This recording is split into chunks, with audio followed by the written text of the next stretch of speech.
Salut à tous, c'est François Rousseau. Si vous êtes passionné par les voitures, vous êtes au bon endroit.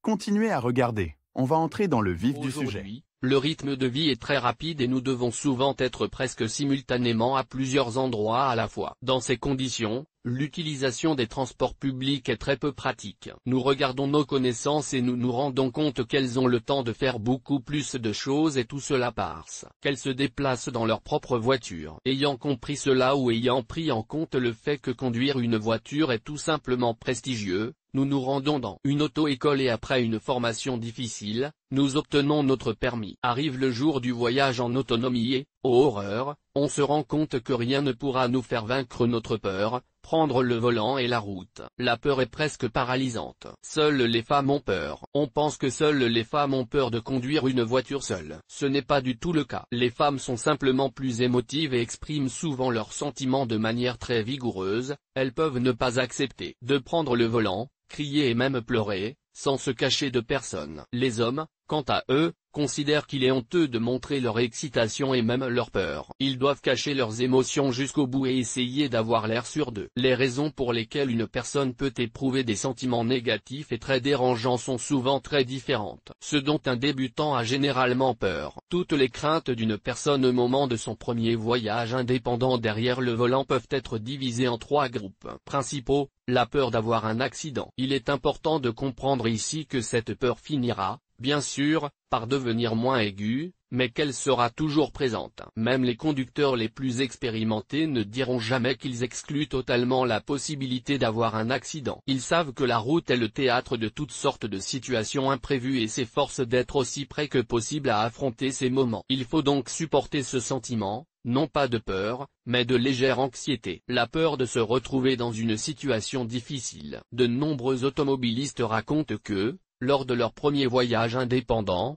ils se sont retrouvés dans des situations où ils ont sombré dans la stupeur pour diverses raisons. Il peut s'agir d'un stationnement soudainement raté, d'un décrochage soudain dans un flot dense de voitures, d'une peur panique avant le carrefour, et de bien d'autres choses encore. La peur de se retrouver dans une situation ridicule. Beaucoup d'entre nous ont été confrontés, pour ne pas dire plus, au comportement incorrect d'autres conducteurs. Beaucoup d'entre eux, à la moindre erreur, se mettent à klaxonner, à crier dans les vitres ouvertes, à gesticuler activement. Il semble qu'ils ne se souviennent absolument pas de la première fois qu'ils sont au volant. Les femmes sont particulièrement difficiles à cet égard. Toutes ces peurs de la conduite chez les débutants ne sont pas difficiles à surmonter. Il faut se mettre à l'écoute et faire le premier essai. Pour que la phase d'adaptation soit réussie, il faut respecter quelques règles de base. Les causes de la peur de conduire. Une personne s'inscrit dans une auto-école et réussit l'ensemble des cours, passe les examens et refuse soudain de prendre le volant.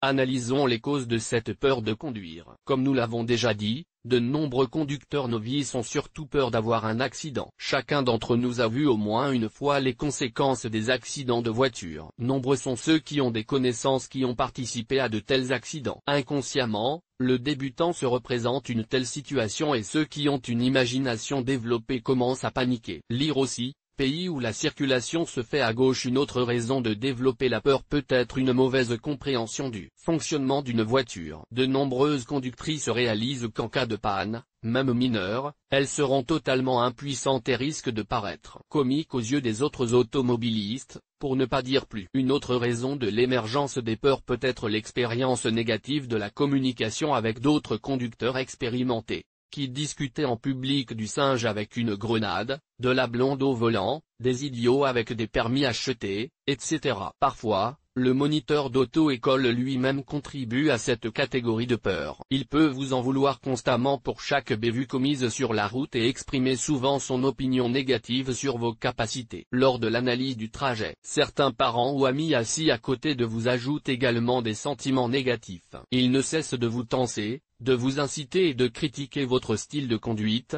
ce qui n'est pas du tout un gage de confiance. Comment vaincre votre peur? Après avoir compris de quoi vous avez peur exactement et quelles sont les raisons de votre peur, vous devez essayer d'éliminer ce facteur. Des conseils efficaces sur la manière de surmonter la peur de conduire une voiture pour un débutant, et en particulier pour une femme, sont donnés par des personnes qui ont passé ce stade de réticence à prendre le volant. l'expérience de la conduite. C'est le principal ennemi de presque toutes les variétés de peur. Il est important de comprendre que la peur de conduire elle-même ne disparaîtra pas du jour au lendemain. Tôt ou tard, vous devrez faire un effort et commencer à travailler dur. Plus le temps passe entre le moment où vous recevez votre permis de conduire et le début de la conduite autonome active, plus il sera difficile de restaurer les compétences que vous avez acquises. La première fois, vous devez conduire le plus souvent possible, quelle que soit la distance du trajet ou votre envie de conduire. Beaucoup de gens disent qu'après 5000 km, la confiance vient presque toujours. Panneau conducteur inexpérimenté. Ce panneau permettra aux autres conducteurs d'être aussi prudents que possible et de ne pas être gênés par vos éventuelles nuances de conduite. En outre, il protège presque toujours le novice contre les actions désagréables, klaxons, cris, etc.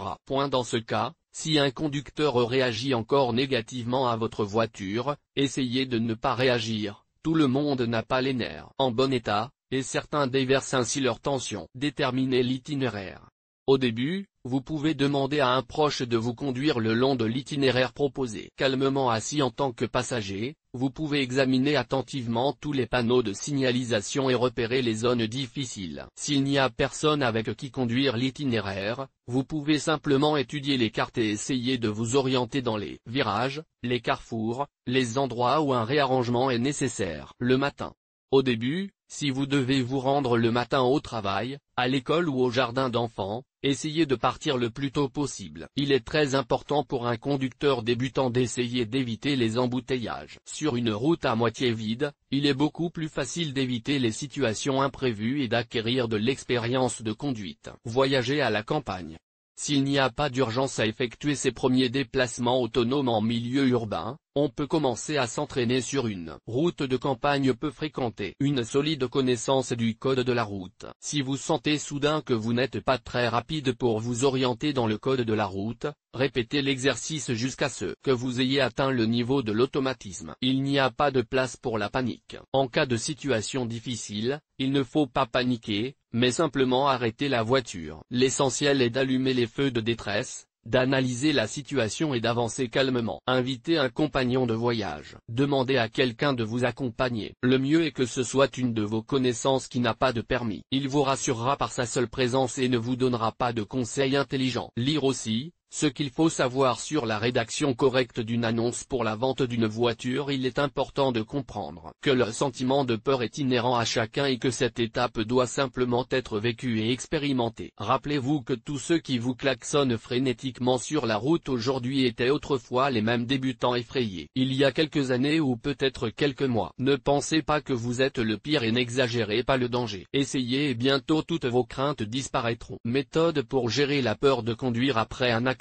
La situation est quelque peu différente pour les conducteurs qui ont été victimes d'un accident grave. Dans ce cas, les causes de la peur ont des racines tout à fait différentes et, pour les surmonter, vous aurez besoin des conseils, voire du traitement, d'un psychologue ou d'un psychiatre. Il en va de même pour les personnes qui ont non seulement des peurs, mais aussi des phobies qui remontent à l'enfance. Mais il est peu probable que ces personnes soient en mesure de passer le permis, et elles n'iront pas du tout à l'auto-école. Si l'accident n'a pas eu de conséquences graves et que vous espérez toujours régler le problème par vous-même, vous pouvez recourir au conseil suivant. Essayez de vous débarrasser de la peur pour votre vie. Rappelez-vous tous les détails de l'accident, en imaginant l'autre conducteur au volant au lieu de vous-même. Analysez tout le processus de ce qui s'est passé, cela vous aidera très probablement à comprendre qu'à ce moment-là, votre vie n'était pas en danger. Cessez de vous blâmer.